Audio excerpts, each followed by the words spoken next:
Alors, on a commencé à parler de la caserne depuis 2014, en fait, à la suite de la fusion du SDIS de Gourze, du Forestier de Savigny. Bon, on avait tout de suite dit qu'on ne ferait rien pendant cette législature. Donc, en 2016, avec les nouvelles autorités, on a mis ça au plan d'investissement. On a vraiment commencé à parler de la caserne en 2018.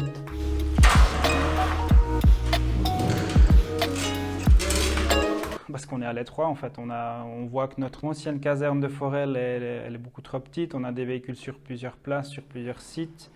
Et le but, c'est d'avoir cette caserne avec de l'espace pour pouvoir aussi, par la suite, absorber les nouveaux véhicules, les futures peut-être nouvelles missions.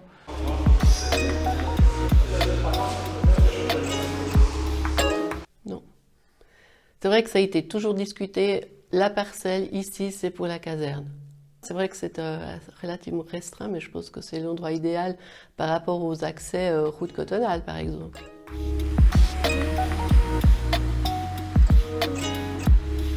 L'idée générale du projet, c'est d'abord, on doit répondre à un besoin pour la population, c'est-à-dire que selon comment est conçu le bâtiment, ça peut avoir une influence sur le temps d'intervention. C'est-à-dire qu'on arrive sur le parking, ils vont directement au vestiaire, ils prennent leurs affaires, ils montent dans le camion, puis ils partent.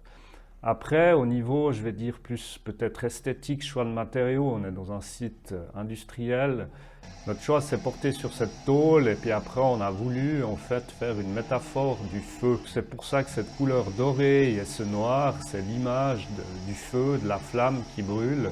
Après le reste, c'est des matériaux bruts pour la plupart, parce que ça reste une caserne, ça doit être fonctionnel.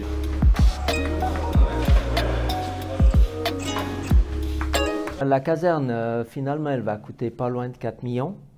Donc c'est un investissement qui peut paraître lourd, surtout que c'est une commune qui le porte, c'est la commune de Forel qui le porte, mais c'est les 7 communes qui participent à l'amortissement et au remboursement de cet investissement. Et puis pour moi, c'est un investissement lourd bien sûr, mais c'est un investissement pour la sécurité de notre population et je crois que ça n'a pas de prix.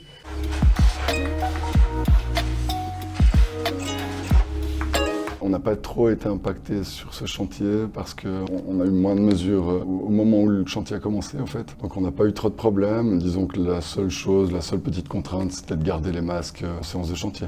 On n'a pas trop été impacté au niveau des délais, etc. par rapport au Covid à partir du moment où on a commencé les travaux.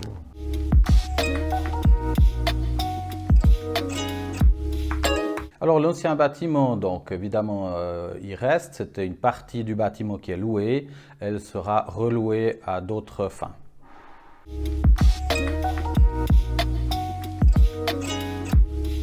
La liste, en commençant par le tonne, le TP2000 va être là. Toutes les cellules seront dans le véhicule. On a différents véhicules de transport. Les deux de Puydou reviendront ici. Un TPM.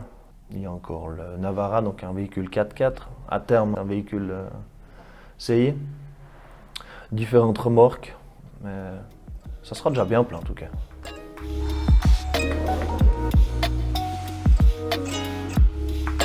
Il y a 2 rôles principaux qui sont dessinés. Le premier, c'est un petit peu un rôle prescripteur, d'indiquer les surfaces minimum qu'il faut pour chaque partie de la caserne.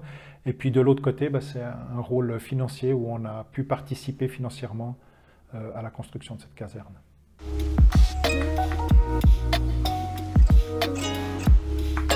Elle symbolise le changement, ça sera des grands changements pour notre SDIS, avec la fermeture de Puydou, Savigny.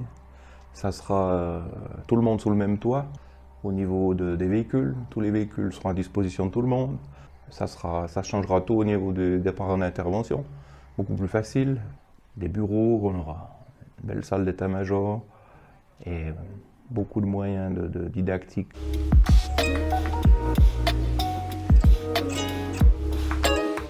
Oui, d'abord c'est un long projet qui aboutit, donc c'est une réussite pour nous. C'est important de le dire, réussir un projet avec une telle importance financière, c'est quand même pas peu de choses. Et puis deuxièmement, oui, c'est un outil de travail que l'on met à disposition du corps des sapeurs-pompiers de la région. Donc pour nous, c'est important.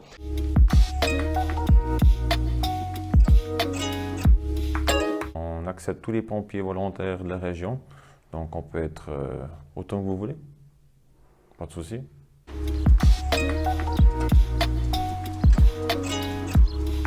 Ce qui m'a fait sourire, c'est lors de la mise à l'enquête, on a eu une opposition qui nous reprochait un manque de place de parc pour les vélos, en pensant que c'est vrai, peut-être qu'à l'avenir, tous les pompiers se déplaceront en vélo, quoi.